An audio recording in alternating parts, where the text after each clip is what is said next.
बिस्मिल्लाहिर्रहमानिर्रहीम। Dear students, next हमारा topic है acidity of water, alcohol and phenol. इनके हमने एसिडिक करैक्टर को कंपेयर करना है।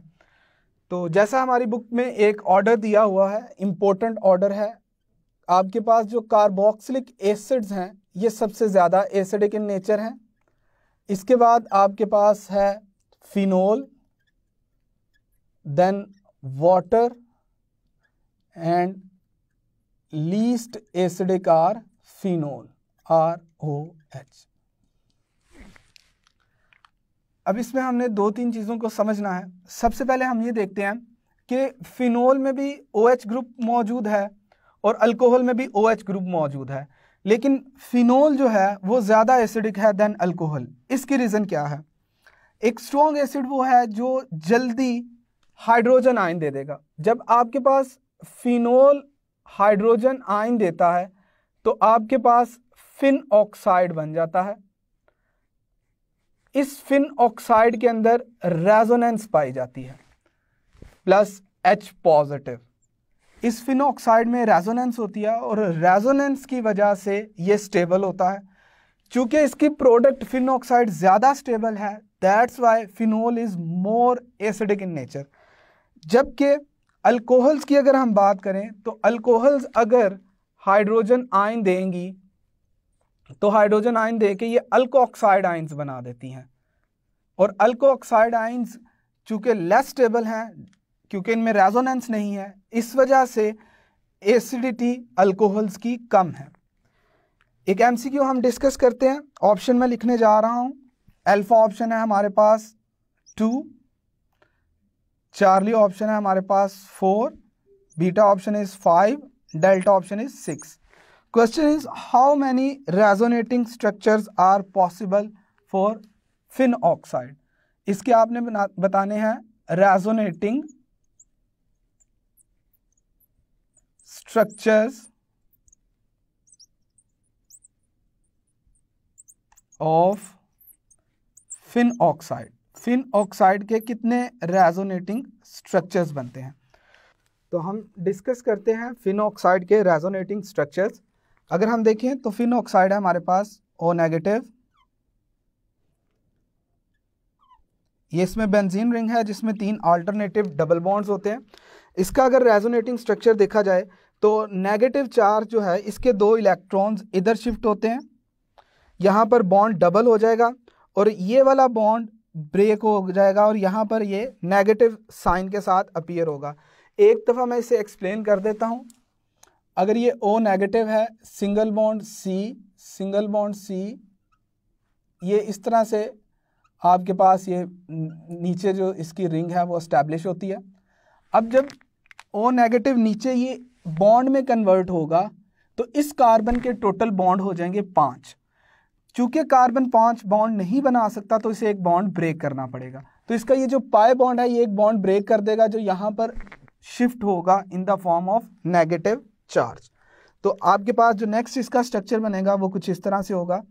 यहाँ पर बॉन्ड डबल हो चुका है, इस बॉन्ड के डबल होने की वजह से यहाँ वाला बॉन्ड ब्रेक हो गया, ये 2 बॉन्ड एज इट इज आ जाएंगे और ये यहाँ पर अपीयर हो जाएगा in the form of negative charge. Next step में क्या होगा, ये नेगेटिव चार्ज यहाँ पर कन्वर्ट होगा डबल बॉन्ड में और ये यहाँ से फिर एक पाई बॉन्ड ब्रेक हो जाएगा। जब ये पाई बॉन्ड ब्रेक हो जाएगा तो नेक्स्ट आपके पास जो इसका स्ट्रक्चर बनेगा वो कुछ इस तरह से होगा। O डबल बॉन्ड, ये डबल बॉन्ड नया बन गया, ये वाला डबल बॉन्ड खत्म हो गया, ये वाला double bond as it is आ गया। सिमिलरली नेक्स्ट स्टेप में ये नेगेटिव आयन यहाँ पर पेनिट्रेट करेगा एज डबल बॉन्ड, ये डबल बॉन्ड शिफ्ट हो जाएगा यहाँ पर नेगेटिव चार्ज की फॉर्म में। तो ये आपके पास कुछ इस तरह से हो जाएगा O double bond,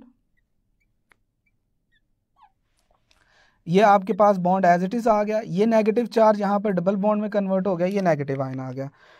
next step में क्या होगा, आपके पास अगेन ये नेगेटिव चार्ज इधर जाएगा और ये डबल बॉन्ड इसके ऊपर आ जाएगा। तो हमारे पास जो इसका लास्ट स्ट्रक्चर बनेगा वो कुछ इस तरह से होगा। O के ऊपर नेगेटिव चार्ज आ चुका है, ये डबल बॉन्ड सिंगल में कन्वर्ट हो गया और नीचे आपके पास फिर 3 डबल बॉन्ड बन गए अल्टरनेटिव। अगर पहले स्ट्रक्चर और लास्ट स्ट्रक्चर इन दोनों में हम देखें तो ऑल्टरनेटिव डबल बॉन्ड्स की पोजीशंस जो हैं वो चेंज हो चुकी हैं। तो आप देखें इसके टोटल कितने रेजोनेटिंग स्ट्रक्चर बने हैं, 1 2 3 4 and 5। So the right option is 5। There are 5 possible resonating structures. इसी तरह से ये एमसीक्यू भी आपसे पूछा जा सकता है, why alcohol are less acidic than phenol, because phenol have resonance और अल्कोहल्स में रेजोनेंस नहीं है। एक और इम्पोर्टेंट चीज़ मैं आपके साथ डिस्कस करता चलूँ, अगर आप अल्कोहल को ही कंपेयर करते हैं, फॉर एग्जांपल आपसे ये क्वेश्चन कर लिया जाता है कि आपके पास CH3OH है, C2H5OH है, सिमिलरली आपके पास C3H7OH है और C4H9OH है। ये आपके पास 4 डिफरेंट अल्कोहल्स हैं। आपसे ये पूछा जाता है इनमें से कौन सी अल्कोहल ऐसी है जो लीस्ट एसिडिक है, या इनमें से कौन सी अल्कोहल ऐसी है जो मोस्ट एसिडिक इन नेचर है। तो याद रखिएगा मोस्ट एसिडिक का आंसर होगा आपके पास अल्फा, और अगर इसमें वो आपसे पूछ ले लीस्ट एसिडिक, तो least acidic will be delta. ये आपके पास लीस्ट एसिडिक है। तो इससे आपको क्या पता चलता है, इससे हमें ये पता चलता है कि जैसे जैसे अल्कोहल्स के अंदर कार्बन एटम्स बढ़ते जाते हैं वैसे वैसे इनकी एसिडिक नेचर जो है वो कम होती जाती है। तो कार्बन एटम के बढ़ने से एसिडिक नेचर कम होती है। ये वाला रिलेशन बहुत इंपॉर्टेंट है, किस लिहाज से, कार्बन एटम की एसिडिक नेचर के लिहाज से आप कार्बोक्सिलिक एसिड पर भी अप्लाई कर सकते हैं। जिसमें कार्बन एटम कम होगी वो ज़्यादा एसिडिक होगा, जैसे जैसे कार्बन एटम बढ़ती जाएंगी उसकी एसिडिटी कम होती जाएगी। एक और क्वेश्चन मैं आपके साथ डिस्कस करता हूँ, that is equal to 7 option है, that is less than 7, greater than 7, all are possible. थोड़ा सा टेक्निकल क्वेश्चन है, the solution of alcohol in water. आपके पास जो अल्कोहल का सोल्यूशन है इन वाटर उसकी पीएच क्या होगी। अगर आप देखें तो ये वाटर से लेस एसिडिक है, वाटर की पीएच है 7, तो ये वाटर से भी लेस एसिडिक है, मतलब इनकी पीएच ग्रेटर देन 7 होगी। So their pH will be greater than 7. Beta will be the right option. So that's all about acidity of water, alcohol and phenol. Thank you. कुछ और चीज़ें हमने फिनोल के बारे में डिस्कस करनी है। फिनोल एक बहुत वीक एसिड है, इसके लिए Ka की वैल्यू 1.3 × 10⁻⁻10 होती है। इसका अगर सोल्यूशन बनाया जाए तो उसकी pH 5 to 6 के दरमियान होती है।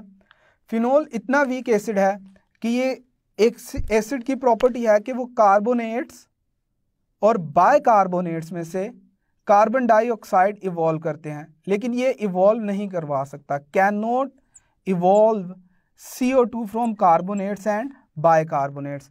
ये इतना वीक एसिड है कि आपके पास अगर लिटमस पेपर हो तो ये उस लिटमस पेपर का कलर भी चेंज नहीं करता,